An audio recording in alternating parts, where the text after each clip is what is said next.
Partons maintenant pour la Réunion, à nouveau d'ailleurs, où les attaques de requins se sont multipliées ces derniers temps. Eh bien, les autorités ont décidé de prendre les choses en main et se sont équipées d'un pistolet répulsif, un dispositif breton qui est en cours d'expérimentation et que nous décrit Eva Sanchez. Le dispositif est en phase d'expérimentation sur l'île.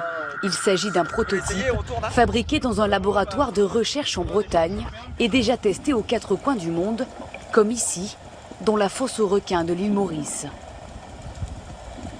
Le système est né il y a 2 ans parce qu'on s'est mis dans la peau du requin avec des scientifiques dans le monde entier. On a beaucoup interrogé les scientifiques et on a vu que le requin avait des lacunes. On va regarder un petit peu son comportement et on va se positionner à la bonne distance, donc une dizaine de mètres à peu près. Ces premiers tests redonnent un peu d'espoir aux professionnels de la mer, des plongeurs, des surfeurs à la recherche d'une protection efficace pour éloigner les requins des zones de baignade. Car depuis 3 ans, la Réunion traverse une crise sans précédent. Les attaques de requins ont déjà fait 5 morts et plusieurs blessés graves.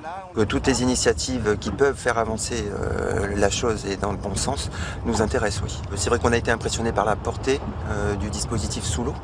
Parce qu'il faut savoir que sous l'eau, il y a beaucoup de choses qui sont arrêtées vu la densité de l'eau. D'autres systèmes de sécurisation sont également étudiés.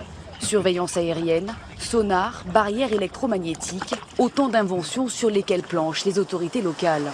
En attendant, les plages non surveillées restent désertes et les surfeurs ont l'interdiction de se mettre à l'eau.